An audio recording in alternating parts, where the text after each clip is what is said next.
G6 news Telangana. Ambedkar గారి జయంతి సందర్భంగా భారత కమ్యూనిస్టు పార్టీ అనవేరి సింగిరెడ్డి అమర్ల భవన్లో ఏర్పాటు చేసుకోవడం జరిగింది. ఏదైనా డాక్టర్ బాబాసాహెబ్ రాసినటువంటి రాజ్యాంగం ప్రకారం కేంద్రంలో రాష్ట్రంలో పాలిస్తున్న పాలకులు అవి అమలు చేయకపోవడం వల్ల వారి రాజ్యాంగ హక్కుల్ని పాలకులు కాలరాస్తూ ఉన్నారు. కింది స్థాయికి వచ్చేటువంటి పరిస్థితి లేదు. వారు కలలుగన్నటువంటి విద్య వైద్యం పేదలకు అందుబాటులో ఉంటే దేశంలో ప్రజలంతా సౌఖ్యంగా ఉంటారని చెప్పి కలలుగన్నారు. ఆ కలలు నిజం చేయకుండా నిర్లక్ష్యం చేస్తూ ఉన్నారు. ఇది సరైనది కాదు.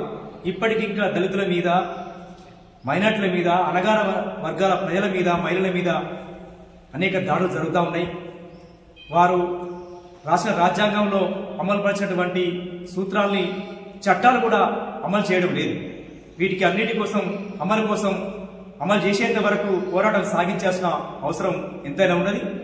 ఆ దిశగా నేడు యువకులు, మహిళలు, రైతులు, కూలీలంతా ఏకమై ముందు జరిగేటువంటి పోరాటాల్లో భాగస్వాములు కావాలని చెప్పి ఈ సందర్భంగా ప్రజల్ని విజ్ఞప్తి చేస్తాం.